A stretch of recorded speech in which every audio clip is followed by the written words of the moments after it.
Hitler didn't want to exterminate the Jews at the time. He wanted to expel the Jews. And Khaja Amin al-Husseini went to Hitler and said, if you expel them, they'll all come here.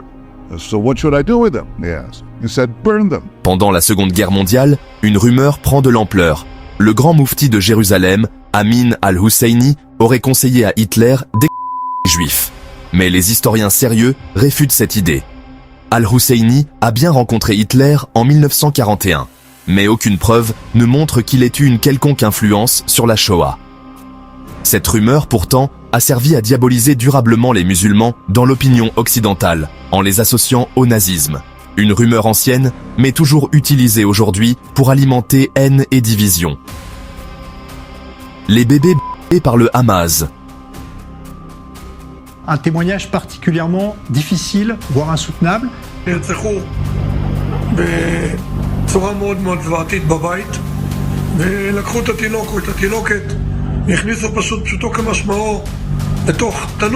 En octobre 2023, au lendemain des attaques du Hamas contre Israël, un porte-parole israélien déclare We saw a little baby in an oven.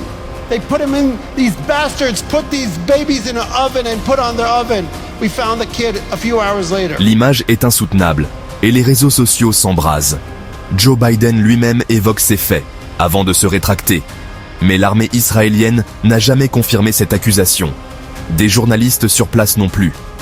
Cette rumeur a renforcé la justification morale d'une réponse militaire massive sur Gaza, où des milliers de civils palestiniens ont trouvé la mort. Une rumeur, encore floue, aux conséquences très réelles. Les bébés koweïtiens arrachés des couveuses. L'armée irakienne envahit le Koweït. Peu après, une jeune fille nommée Nayira témoigne devant le Congrès américain. While I was there, I saw the Iraqi soldiers coming to the hospital with guns. They took the babies out of the incubators. Took the incubators and left the children to die on the cold floor. Larmes, émotions, indignation mondiale. Ce témoignage joue un rôle central dans le soutien de l'opinion publique américaine à la première guerre du Golfe. Des mois plus tard, on découvrira que Nayira était la fille de l'ambassadeur du Koweït aux États-Unis et que le récit avait été orchestré par une agence de relations publiques. Une manipulation émotionnelle pour justifier une guerre. Colin Powell et la poudre blanche à l'ONU. En 2003, le secrétaire d'État américain, Colin Powell, brandit une fiole devant les Nations Unies. Le chef de la diplomatie américaine brandit un flacon d'anthrax pour dénoncer l'existence d'armes biologiques, puis fournit une photo non identifiée d'un drone, avion sans pilote, qui pourrait transporter des armes chimiques et biologiques. Ce moment est déterminant pour lancer la deuxième guerre du Golfe. Des années plus tard, aucune arme chimique ne sera jamais retrouvée en Irak. Colin Powell reconnaîtra publiquement que ce discours était une tâche dans sa carrière. That the information, some of the information, not all of it, some of the information I presented, which was multi-source, was wrong. And it is a blot on my record. Des centaines de milliers de morts pour une rumeur maquillée en preuve. Le faux incident du golfe du Tonkin. In 1964, President Lyndon Johnson falsely claimed that an attack on U.S. gunships by North Vietnamese forces in the Gulf of Tonkin gave him no choice but to escalate the war in Vietnam. Renewed hostile actions against United States ships on the high seas in the Gulf of Tonkin have today required me to order the military forces of the United States to take action in reply. Ce prétendu incident est utilisé pour faire voter une résolution autorisant une escalade militaire au Vietnam. Sauf que, des années plus tard, des documents déclassifiés révèlent que l'attaque du 4 août n'a jamais eu lieu.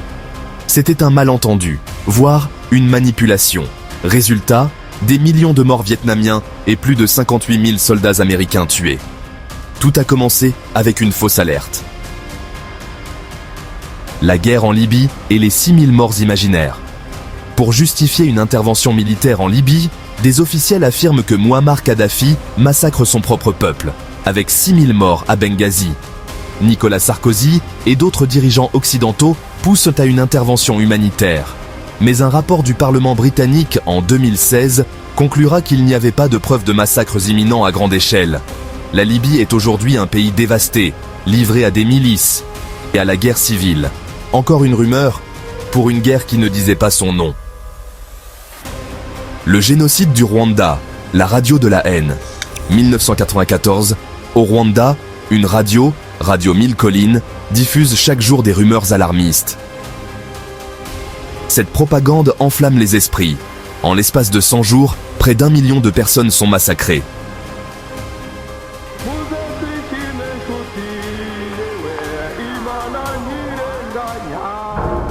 C'est un génocide en chantant. Et c'est vrai que ce ton, où ce n'est pas triste, c'est joyeux. Au Rwanda, les mots comme les machettes ont tué. Le vocabulaire choisi, les mots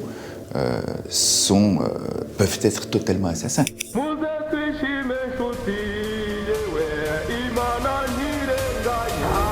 C'est l'un des génocides les plus rapides de l'histoire. Et tout a commencé avec des rumeurs délibérément diffusées pour inciter à la haine. Une rumeur qui a déclenché l'inimaginable.